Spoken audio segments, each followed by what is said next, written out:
Hello dear students, SP Jana here. Welcome back to your class Learn Adda. In this video we will start the rational numbers of class 8th and we will take a look on the overview of this chapter, which is what are rational numbers. Now take a look on its topics first. Now let's start. First we will discuss in this chapter the definition of the rational numbers. मतलब इस chapter में हम लोग पहले जानेंगे rational number की definition को। Second हमारी होगी कंपैरिजन ऑफ रेशनल नंबर्स, मतलब हम लोग इसमें कंपेयर करना स्टार्ट करेंगे रेशनल नंबर्स को कि कौन सी छोटी रेशनल नंबर है या फिर कौन सी बड़ी रेशनल नंबर है, ये सब हम लोग जानेंगे। थर्ड हमारी होगी रिप्रेजेंटेशन ऑफ रेशनल नंबर्स, मतलब हम लोग रिप्रेजेंट करना सीखेंगे रेशनल नंबर्स को on the basis of number line also. Fourth हमारी क्या होने वाली, फोर्थ हमें एडिशन ऑफ रेशनल नंबर्स के बारे में जानना है, मतलब हम लोग रेशनल नंबर्स का एडिशन भी सीखेंगे। फिफ्थ हमारी होने वाली है सब्सट्रैक्शंस ऑफ रेशनल नंबर्स, मतलब रेशनल नंबर्स का हम लोग सब्सट्रैक्शन इसमें जानेंगे। और सिक्स्थ हमारी होने वाली है मल्टीप्लीकेशन ऑफ रेशनल नंबर्स, मतलब रेशनल नंबर्स का हम लोग मल्टीप्लीकेशन भी जानेंगे, राइट। सेवेंथ हमारी होने वाली है डिवीजन ऑफ रेशनल नंबर्स, मतलब हम लोग नॉर्मली डिवीजन जानते हैं तो उसी तरह का क्या होने वाला है रेशनल नंबर्स में अभी हम लोग डिवीजन सीखेंगे। ये तो हमारे सारे टॉपिक्स हुए। अब इसके कुछ सब टॉपिक्स भी हैं जो कि हम लोग वन बाय वन करके हम लोग आने वाले वीडियोस में देखते जाएंगे। तो सब टॉपिक्स हमारा क्या होने वाला है, फर्स्ट हमारी होने वाली सब topics properties of rational numbers, मतलब हम लोग रेशनल नंबर्स के कुछ प्रॉपर्टीज को भी डिस्कस करते चलेंगे। सेकेंड हमारी क्या होने वाली standard form of rational numbers, मतलब स्टैंडर्ड फॉर्म में भी हम लोग बदलना सीखेंगे रेशनल नंबर्स को, जो कि रेशनल नंबर्स हम लोग को नॉर्मली दिया होता है उसको हम लोग स्टैंडर्ड फॉर्म में बदलेंगे। थर्ड हमारी होगी properties of addition of rational numbers, मतलब एडिशन की जो प्रॉपर्टी होगी रेशनल नंबर्स में वो भी हम लोग जानेंगे इसमें। फोर्थ हमारी होने वाली है properties of multiplication of rational numbers, मतलब हम लोग रेशनल नंबर्स की मल्टीप्लीकेशन प्रॉपर्टी भी जानेंगे, जैसे हम लोग इंटीजर्स ये सब में सीखते हैं, 7th क्लास में आप लोगों ने पढ़ा होगा। सिमिलर बेसिस पे हम लोग रेशनल नंबर्स का यहाँ पर मल्टीप्लीकेशन प्रॉपर्टीज भी जानेंगे। फिफ्थ हमारी होने वाली है प्रॉपर्टीज ऑफ डिवीजन, जो कि हम लोग इसके बारे में भी रेशनल नंबर्स के बारे में जो होने वाली है प्रॉपर्टीज जो डिवीजन बेसिस पे भी वो सब भी हम लोग सीखने वाले हैं। तो वन बाई वन करके हम लोग क्या करेंगे, पहले डेफिनेशन ऑफ रेशनल नंबर्स को जानेंगे, उसके बाद सिस्टम वाइज हम लोग सारे इसके टॉपिक्स और सब टॉपिक्स को भी वन बाय वन डील करते चलेंगे। Now let's start what is definition of rational numbers. तो हम लोग देखते हैं डेफिनेशन ऑफ रेशनल नंबर्स के बारे में। तो डेफिनेशन इसकी क्या होती है, तो the numbers of the form by P by Q where p and q are integers and q is not equal to 0 are called rational numbers, मतलब ऐसे रेशनल नंबर्स जो कि क्या हो p बाई q के फॉर्म में हो, मतलब एक क्या है ये p बाई q एक फ्रैक्शन के फॉर्म में है, जहां पर क्या है p और q क्या है बच्चों इंटीजर्स है, और इंटीजर्स के बारे में हम लोग 7th क्लास में पढ़ चुके हैं। तो इंटीजर्स क्या होती है बच्चों, जितने भी नेचुरल नंबर्स होते हैं जीरो और negative of the natural numbers होते हैं, तो उन्हीं को हम लोग क्या बोलते थे बच्चों, इंटीजर्स बोलते थे। तो यहाँ पर p और q क्या है एक इंटीजर्स, और q क्या नहीं हो सकता, इसमें जीरो नहीं हो सकता, किसमें रेशनल नंबर्स में। मान लो बच्चों कि आप लोग को लिखना हो 9/0 लिखना चाहे तो ये हम लोग नहीं लिख सकते। क्यों नहीं लिख सकते, क्योंकि हमारा यहाँ पर जो डिनोमिनेटर होने वाला है, तो डिनोमिनेटर क्या हम लोग नहीं ले सकते, जीरो नहीं ले सकते, मतलब p बाई क्यू में हम लोग क्या नहीं कर सकते, क्यू को कभी हम लोग जीरो नहीं लिख सकते। तो हम लोग लिख क्या सकते हैं बच्चों, तो एग्जांपल्स जैसे हम लोग देखते हैं, जैसे 5/9 हो गया, तो ये क्या है एक फ्रैक्शन के फॉर्म में है, 5 भी क्या है एक इंटीजर है और 9 भी क्या है एक इंटीजर है, लेकिन यहाँ पे कौन सा हम लोग इंटीजर नीचे नहीं ले सकते, जीरो नहीं ले सकते। उसी तरह क्या है -7/8, 9 -10 और क्या है -7/-8, ये सब क्या हो गई रेशनल नंबर्स के फॉर्म में हम लोग इसे लिखते हैं। तो यहाँ पे क्या देख रहे हैं बच्चों कि कुछ क्या है दोनों ही पॉजिटिव इंटीजर्स हैं, ऊपर में एक में दिखाया जा रहा है कि एक नेगेटिव इंटीजर है और डिनोमिनेटर में क्या दिखाया जा रहा है बच्चों, यहाँ पे एक पॉजिटिव इंटीजर दिखाया जा रहा है। और थर्ड वाले एग्जांपल में आप लोग क्या देख पा रहे हैं, ऊपर न्यूमरेटर में क्या है, एक पॉजिटिव इंटीजर है और डिनोमिनेटर में क्या है, एक नेगेटिव इंटीजर है। फोर्थ वाले में आप लोग क्या देख पा रहे हैं कि दोनों ही क्या है, नेगेटिव इंटीजर है, राइट। तो ऐसा भी हो सकता है कि दो पॉजिटिव इंटीजर हो न्यूमरेटर और डिनोमिनेटर में, या फिर ऐसा भी हो सकता है कि न्यूमरेटर एक नेगेटिव इंटीजर वाला हो और डिनोमिनेटर एक पॉजिटिव इंटीजर वाला हो। थर्ड केस ये भी हो सकता है कि एक न्यूमरेटर क्या हो, पॉजिटिव इंटीजर हो और जो डिनोमिनेटर हो वो क्या हो, एक नेगेटिव इंटीजर हो, राइट। और ऐसा भी हो सकता है फोर्थ केस में कि दोनों क्या हो, नेगेटिव इंटीजर हो। तो इसी बेसिस पे हम लोग क्या सीखते हैं कि पॉजिटिव रेशनल नंबर्स क्या होते हैं और नेगेटिव रेशनल नंबर्स क्या होते हैं। तो वन बाय वन करके हम लोग इसे डिस्कस करते हैं। तो पॉजिटिव रेशनल नंबर्स हम लोग किसे बोलेंगे बच्चों, the rational numbers which has both its numerator and denominator of like sign. मतलब क्या हुआ बच्चों कि ऐसी रेशनल नंबर्स जिसकी न्यूमरेटर एंड डिनोमिनेटर दोनों क्या हो, लाइक साइन वाली हो। लाइक साइन वाली हो मतलब क्या, दोनों एक जैसी हो, मतलब दोनों ही क्या हो, पॉजिटिव हो या फिर दोनों ही नेगेटिव हो। तो उसको हम लोग क्या बोलेंगे, पॉजिटिव रेशनल नंबर्स बोलेंगे। क्योंकि हम लोग जानते हैं कि हम लोग यदि यहाँ पर पॉजिटिव पॉजिटिव वाली है तो ये तो पॉजिटिव ही रेशनल नंबर्स होगी। लेकिन यहाँ हम लोग देखें जैसे -7 और -8 लिखी हुई है, तो इसको हम लोग कैंसिल आउट भी कर सकते हैं। तो कैंसिल आउट यदि हम लोग कर देंगे तो लास्टली क्या होगी हमारी, 7/8 होगी। तो 7/8 क्या होगी, एक पॉजिटिव रेशनल नंबर होगी, राइट।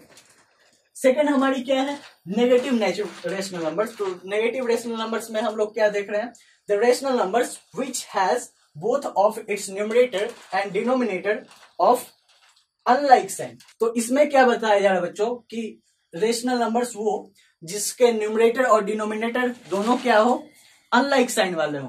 तो अनलाइक साइन वाले का मतलब क्या, एक क्या हो, पॉजिटिव हो तो एक नेगेटिव हो। मतलब मान लो कि एक न्यूमरेटर क्या है, एक पॉजिटिव नंबर है तो उसका डिनोमिनेटर क्या होने वाला है, एक नेगेटिव नंबर नहीं होने वाला है, मतलब एक पॉजिटिव नंबर होने वाला है।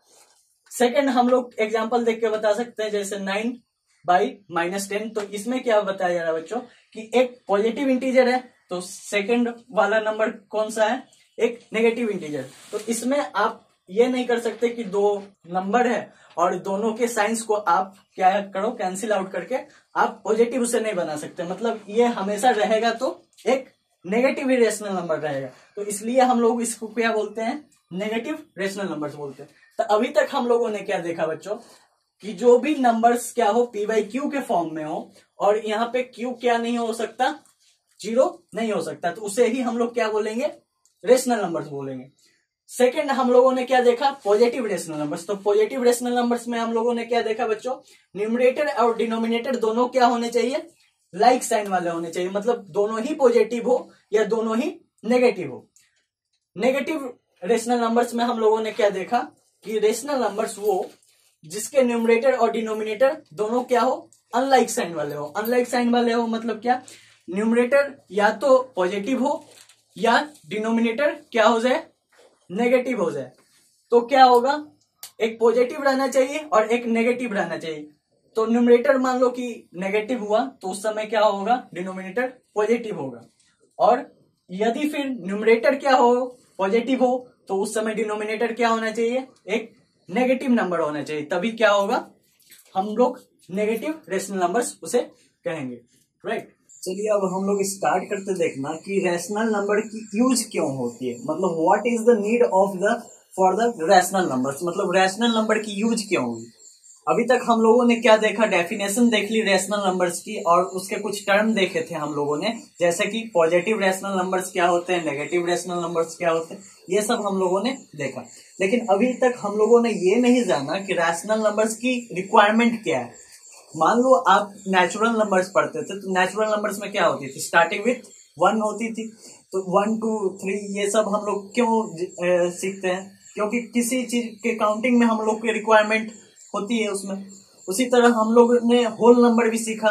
होल नंबर में क्या हो गया, 0 एक वैल्यू आ गया, जो कि नेचुरल नंबर में आके एड अप हो गया। तो जीरो से कुछ हमें पता चलता है, जैसे कि कोई भी हम लोग नंबर लेते हैं जीरो, तो उस समय भी हम लोगों को जरूरत होता है, या फिर कुछ बताना हुआ कि आपने कितने रोटी खाए या फिर कुछ आपने किया है, तो उस समय हम लोग बोल देते हैं। जैसे हम लोगों ने क्या किया, मान लो कि हम लोगों ने रोटी नहीं खाया, तो उस समय बोले हम लोग जीरो रोटी खाए। या फिर जैसे हम लोग इंटीजर्स का यूज करते हैं, तो इंटीजर्स में हम लोग नेगेटिव इंटीजर जो होते हैं, जो कि negative of the natural number होता है, उसका भी यूज करते हैं। उसका यूज क्यों करते हैं, मान के चलो कि आपको कोई पूछा कि आपके पास कितने रुपए हैं, और आपने क्या किया, आपके पास अभी क्या है, एक भी रुपया नहीं है, और ऊपर से क्या है, आपने किसी से उधार ले रखा है। आपने मान के चलिए आपने दोस्त से क्या है, 5 रुपया उधार ले रखा, तो उस समय आपको क्या बोलना पड़ेगा, मेरे पास -5 रुपीज है। मतलब क्या है, आपके पास खुद तो नहीं है पैसे, और आपने क्या है, उधार भी ले रखे हैं, तो उस समय आपके पास कितने रुपए होंगे, -5 रुपीज। सिमिलरली कुछ चीजों का हम लोग यूटिलाइजेशन जब तक नहीं जानेंगे, तब तक उसको हम लोग स्टडी करने में भी मजा नहीं आएगा। तो उसी तरह यहाँ पर पूछा गया बच्चों कि what is the need of the rational numbers. तो रैशनल नंबर्स का हम लोग यूज क्यों करते हैं, तो रैशनल नंबर्स का हम लोग यूज उस समय करेंगे जब इंटीजर्स भी ये क्राइटेरिया करने में फेल हो जाए। मान के चलो कि हम लोगों को दिया गया कि 5 रोटी दिए गए, राइट, उसको हम लोगों को बोला गया कि 3 भागों में इसे बांट दें। मतलब if we have what 5 rupees and we have to divide it in 3 persons, how will we divide it? Then first take a look for this example. मान लो कि आप यदि ऐसा बोल दिया गया बच्चों कि let we have 5 rotis and we have to distribute them among 3 persons, then आप कैसे इसे बांटोगे। 5 रोटीज हैं, आप बांट भी नहीं सकते, मतलब 1-1 करके ऐसे तो बांट नहीं सकते। तो उस समय आप क्या करोगे बच्चों, मान लो कि आपको x पार्ट मिलने वाला है, राइट, तो x, let there are x part of rotis each will get. तो उस समय क्या करोगे बच्चों कि x की वैल्यू आपको निकालनी होगी। तो x की वैल्यू आप कैसे निकालोगे, 3x इक्वल टू क्या होगा 5। मतलब 3 पर्सन होंगे, x पार्ट होंगे, तो टोटल मिला के ही उन्हें क्या मिलने वाले हैं, 5 रोटीज। टोटल 5 रोटीज हुआ, तो उस समय x की वैल्यू क्या निकल आएगी बच्चों, 5 डिवाइडेड बाई 3। और यही क्या है बच्चों, रैशनल नंबर, राइट। तो इसलिए हम लोग को क्या जरूरत हुआ कि हमें रैशनल नंबर की जरूरत है। यहाँ पे आप देख पा रहे होगे, ना तो ये क्या है, नेचुरल नंबर है, ना ही ये होल नंबर की कैटेगरी में आता है, ना ही ये इंटीजर्स की कैटेगरी में आएगा। तो इसलिए हम लोग को रिक्वायरमेंट हुआ बच्चों कि हम लोग को रैशनल नंबर्स का भी यूज करना पड़ा। तो इसमें क्या है, 5/3, 5 एक न्यूमरेटर है और 3 क्या है, डिनोमिनेटर। मतलब ये क्या है, फ्रैक्शन के फॉर्म में है, where 5 denotes to p and 3 denotes to q and 3 is not equal to 0, right. So हम लोग क्या कह सकते हैं, 5/3 को रैशनल नंबर कह सकते हैं, राइट। अब हम लोग को next standard form of a rational number को स्टडी करना है। तो इसमें क्या कह रहा है बच्चों, a rational number which is in the form of p by q is in a standard form when p and q are integers having no common factors other than 1। इसमें क्या कह रहा है बच्चों कि एक रैशनल नंबर जो हो p by q के फॉर्म में हो, और p और q दोनों ही क्या हो, इंटीजर्स हो, राइट।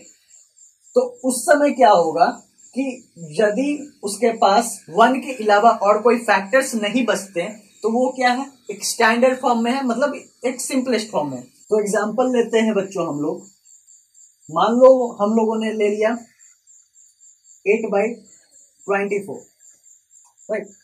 तो इसके तो अभी भी फैक्टर है, राइट। 1 से क्या है, ज्यादा ही फैक्टर है। फैक्टर क्या होते हैं बच्चों, जो फैक्टर क्या होते हैं, उस नंबर को क्या कर देंगे, डिवाइड कर देंगे, राइट। मान लो कि 8 को हम लोग क्या 8 से डिवाइड किया, तो कितनी बार में ये कट हो जाएगा, 1 टाइम्स, राइट। 24 को हम लोगों ने 8 से कैंसिल आउट किया तो कितने बार में हो जाएंगे ये 3 टाइम्स, राइट। अब क्या है बच्चों 1/3, राइट। इसे हम लोग लिख सकते हैं 1/3 के फॉर्म में। तो यहाँ पर 1 क्या है बच्चों न्यूमरेटर है, 3 क्या है डिनोमिनेटर है। अब ये दोनों को 1 और 3 क्या है कोई एक टेबल में आएगा क्या, सिर्फ 1 के टेबल को छोड़ दें तो और कोई टेबल तो में तो आना है नहीं इसे। तो इसमें हम लोग क्या बोल सकते हैं कि 1 और 3 दोनों के क्या है 1 के अलावा और कोई फैक्टर्स नहीं है। तो ये क्या है एक स्टैंडर्ड फॉर्म में रैशनल नंबर हमें मिल चुका है, राइट। एक और एग्जांपल लेके समझे। मान लो हम लोगों ने क्या ले लिया 5/25 ले लिया, 5/25 लिया बच्चों। तो यहाँ पे भी हम लोग क्या देख सकते हैं 5 1 बार में हम लोग कैंसिल कर सकते हैं और 5 टाइम्स में भी हम लोग कैंसिल आउट इससे कर सकते हैं। तो यहाँ पे हम लोग सिंपलेस्ट फॉर्म इसका क्या हो गया बच्चों 1/5। और 1/5 को क्या है 1 के टेबल को छोड़ के और कोई टेबल से आप देखोगे तो क्या होगा ये डिविजिबल होगा ही नहीं। तो 1/5 क्या हो गया स्टैंडर्ड फॉर्म हो गया, राइट। तो अभी तक हम लोगों ने क्या देखा बच्चों कि क्या हमें रैशनल नंबर्स की जरूरत होती है, क्यों जरूरत होती है इसे। तो हम लोगों ने एक एग्जांपल के थ्रू देख लिया कि क्यों हमें रैशनल नंबर्स की जरूरत होती है। नेक्स्ट हम लोगों ने क्या देखा standard form of rational number कैसे हम लोग निकालते हैं। तो इसमें हम लोगों ने देखा कि कोई भी एक रैशनल नंबर p/q के फॉर्म में हो और p और q क्या हो इंटीजर्स हो और उसका क्या हो 1 के अलावा और कोई फैक्टर्स नहीं हो, तो उस समय हम लोग क्या बोलेंगे कि वो क्या है रैशनल नंबर क्या है स्टैंडर्ड फॉर्म में है। जैसे 1/3 हो गया 1/5 देखा हम लोगों ने, और भी बहुत सारे एग्जांपल्स हैं। तो 1/1 करके आप चेक कर सकते हो। तो ये सब क्या होगा स्टैंडर्ड फॉर्म में हो, राइट। तो अभी तक हम लोगों ने क्या देखा डेफिनेशन देख ली इस क्लास में हम लोगों ने रैशनल नंबर्स की, उसके कुछ टर्म्स को समझा। उसके बाद हम लोगों ने क्या देखा कि रैशनल नंबर्स की क्या रिक्वायरमेंट होती है, और लास्ट में हम लोगों ने अभी तक क्या देखा कि स्टैंडर्ड फॉर्म में हम लोग कैसे बदले एक रैशनल नंबर्स, राइट। तो यहाँ तक यदि आपको सारी बातें यदि समझ आई हो तो आप इस वीडियो को एक बार अपने दोस्तों को भी भेजें ताकि वो भी थोड़े इससे इंट्रोड्यूस हो पाए। तब तक के लिए आप लोग पढ़ते रहिए, सीखते रहिए। मिलते हैं अगले क्लास में एक नए टॉपिक के साथ। तब तक के लिए जय हिंद जय भारत।